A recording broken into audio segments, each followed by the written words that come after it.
Prokurori i përgjithshëm Olsen Çela deklaroi se sistemi i drejtësisë në Shqipëri po kalon një fazë të rëndësishme transformimi, ku digitalizimi ka ndryshuar mënyrën e komunikimit të institucioneve me qytetarët dhe mediat. Gjatë konferencës kombëtare të ndërveprimit të drejtësisë me mediat, Çela u shpreh se digitalizimi shkundi drejtësinë e vjetër, duke theksuar se organet e drejtësisë duhet u përshtaten zhvillimeve teknologjike dhe pritshmërive të reja të publikut. Zhvillimi i teknologjisë digjitale shkundi nga themelet modelin e vjetër.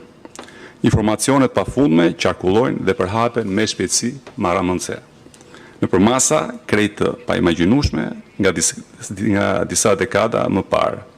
Shkalla globale e rrjeteve sociale ka mundësuar krijimin e shesheve virtuale të debatit publik që ka përcjellë lehtësisht kufijt fizik.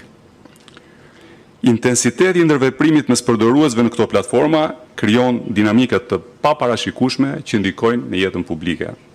Trendet e lëkundshme të perceptimit publik, si rrjedhoj e këtyre zhvillimeve, përcaktojnë shpesh kahun e politikave apo të vendimeve të rëndësishme.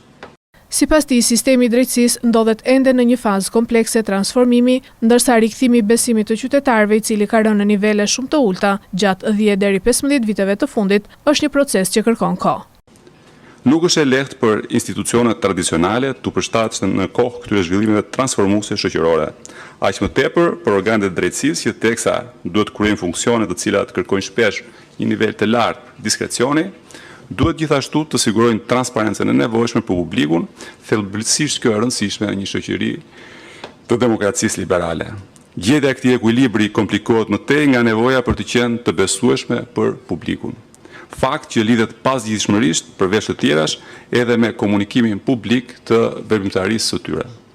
Sistemi jon i drejtësisë është ende duke kaluar një fazë komplekse transformimi strukturor me probleme të shumta në cilësinë e shërbimeve që ofron. Prokurori i përgjithshëm njoftoi gjithashtu se është ngritur një mekanizëm koordinimi vertikal për të përmirësuar cilësinë e komunikimit publik dhe transparencën e institucioneve të drejtësisë.